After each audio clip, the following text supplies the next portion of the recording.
दोस्तों, एक ऐसा साम्राज्य जिसके राजाओं ने अपने शासन के बल पर पूरे विश्व को अपनी तरफ खींचा। बड़े बड़े राजा, महाराजा और सुल्तान इस साम्राज्य की तरफ आकर्षित हुए। दोस्तों, हम बात कर रहे हैं बिजान्टिन साम्राज्य की। इस साम्राज्य की स्थापना कुछ बलशाली लोगों द्वारा की गई थी।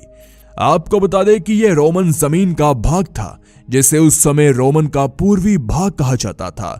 दोस्तों, बिजान्टिन साम्राज्य लगभग 395 ईसा पूर्व से अस्तित्व में था और जब तक रोमन साम्राज्य विभाजित नहीं हुआ तब तक यह बिजान्टिन साम्राज्य अस्तित्व में था।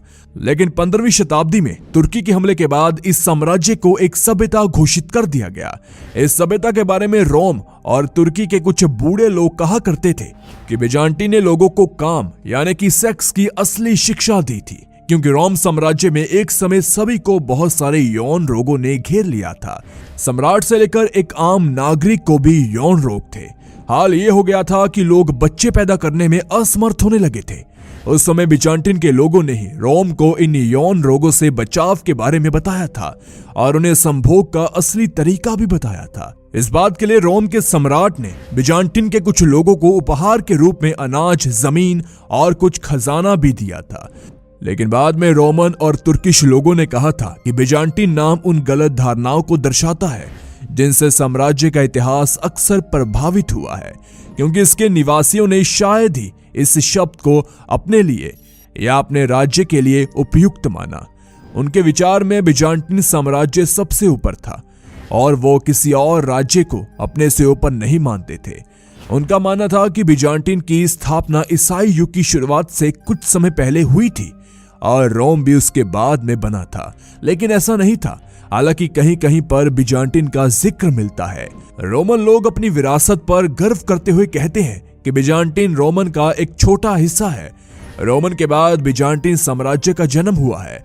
बिजान्टिन रोमन साम्राज्य के सामने एक छोटा सा राज्य था। बिजान्टिन लोग अपनी विरासत पर गर्व करते थे। बिजान्टिन साम्राज्य भूमध्य सागर और काला सागर के बीच में बोस्पोरस के यूरोपीय किनारों पर प्राचीन ग्रीक नीव की एक कॉलोनी में सबसे पहले बसा था। मतलब ये भी कह सकते हैं कि बिजान्टिन लोग सबसे पहले आकर यहीं बसे थे। ये शहर अपने स्थान के आधार पर यूरोप और एशिया माइनर के बीच एक प्राकृतिक परगमन बिंदु था। एशिया माइनर के बारे में आपको शायद नहीं पता होगा, लेकिन आपको बता दें कि एशिया माइनर को ही अब अनातोलिया कहते हैं। 330 में कॉन्स्टेंटाइन प्रथम ने बिजान्टिन को पहली बार अपने राज्य में मिलाने की बात कही थी, लेकिन ये बात बिजान्टिन के लोगों ने नहीं मानी।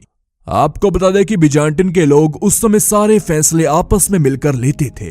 वहां कोई राजा नहीं था और जब बिजान्टिन ने रोम के सम्राट को इस राज्य को देने से मना कर दिया तो कॉन्स्टेंटाइन प्रथम को बहुत गुस्सा आया और उसने बिजान्टिन को खत्म करने की सोच बना ली और 3 बड़ी सेनाएं तैयार की।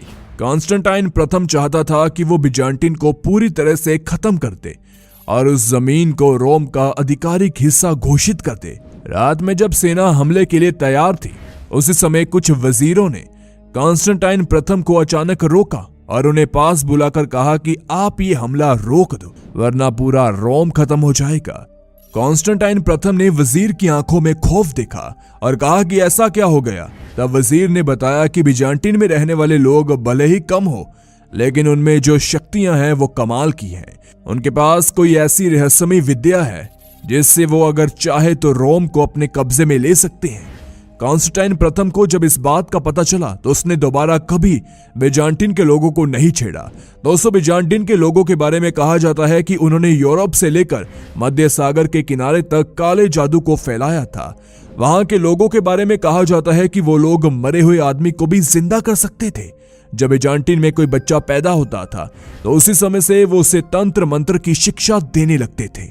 बिजान्टिन के लोगों का मानना था कि बच्चे के पैदा होने के 1 दिन बाद से ही उसे उन सारी चीजों के बारे में बताना शुरू कर देना चाहिए जो कि इस जीवन में जरूरी है। यही कारण था कि बिजान्टिन का एक 5 साल का बच्चा भी रोम के सम्राट को मात देने के लिए काफी था। बिजान्टिन में जब भी किसी की मृत्यु होती थी तो वो लोग मरने वाले शख्स को एक ताबूत में रखकर उसे गाड़ देते थे और एक पीढ़ी खत्म होने के बाद नए बच्चे अपने घर के उसी मरे हुए शख्स को ताबूत से निकालकर उसके सर का कंकाल निकाल लेते थे और उससे ही सारे तंत्र मंत्र करते थे।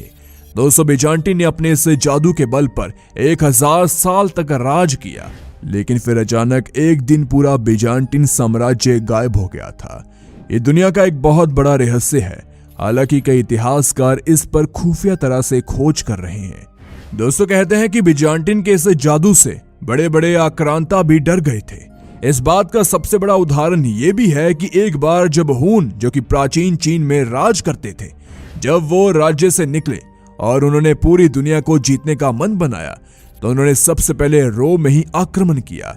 उस समय थियोडोसियस सेकंड रोमन एम्पायर का सम्राट था। अपने आप को वो बहुत ताकतवर समझता था, लेकिन हुनों ने जब रोमन साम्राज्य पर आक्रमण किया तो थियोडोसियस की हालत खराब हो गई। लेकिन उस समय बिजान्टिन ने ही अपने काले जादू से उसकी आधी सेना को खत्म कर दिया था। ये बात जब हुनों को पता चली तो उन्होंने रोमन साम्राज्य को ही छोड़ दिया। यही कारण है कि हुनों ने रोमन साम्राज्य को ज्यादा नुकसान नहीं पहुंचाया। लेकिन बाद में कुछ इतिहासकारों ने यह बात इतिहास में लिख दी कि थियोडोसियस के डर से हुन रोमन साम्राज्य तक नहीं आ पाए, जबकि यह बात बिल्कुल झूठ है।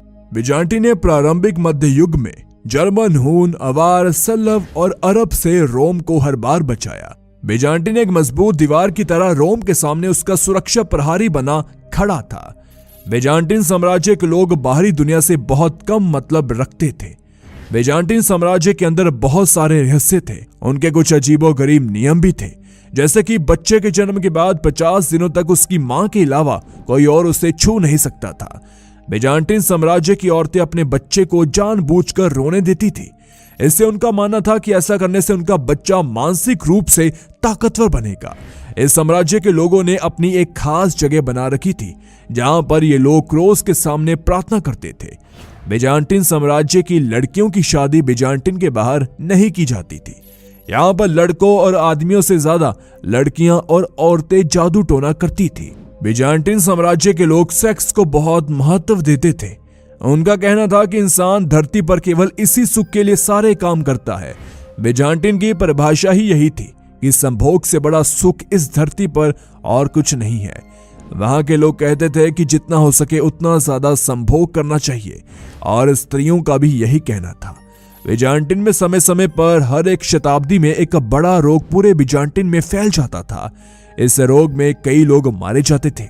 इस रोग के बारे में उनका मानना था कि उनके जीसस ऐसा इसीलिए करते हैं क्योंकि जीसस को कुछ लोगों की जरूरत पड़ती है और वो उन्हें इस रोग के जरिए अपने पास बुला लेते हैं।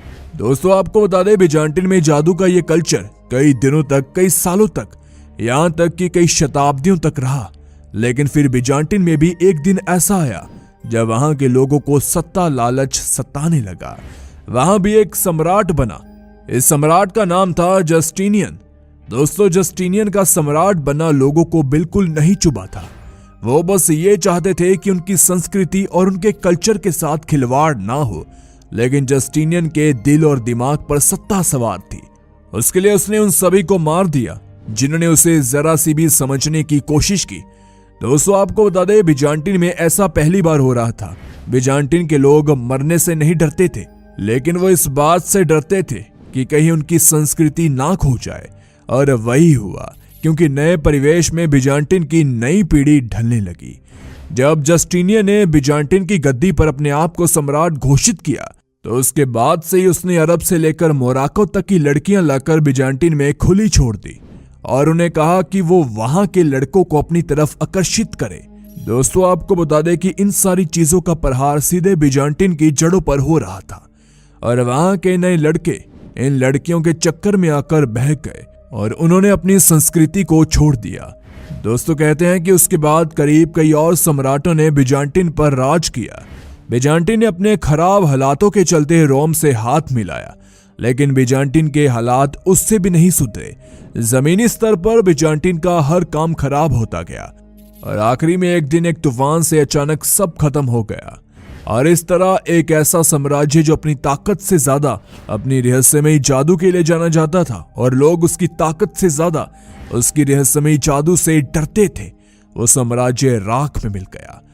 वैसे आपका बिजान्टिन साम्राज्य के बारे में क्या कहना है, नीचे कमेंट सेक्शन में जरूर बताएं। जाने से पहले वीडियो को लाइक कीजिए, ऐसे ही वीडियोस के लिए सब्सक्राइब कीजिए और हाँ, साथ में बेल नोटिफिकेशन को ऑल पर सेट कर ले। धन्यवाद।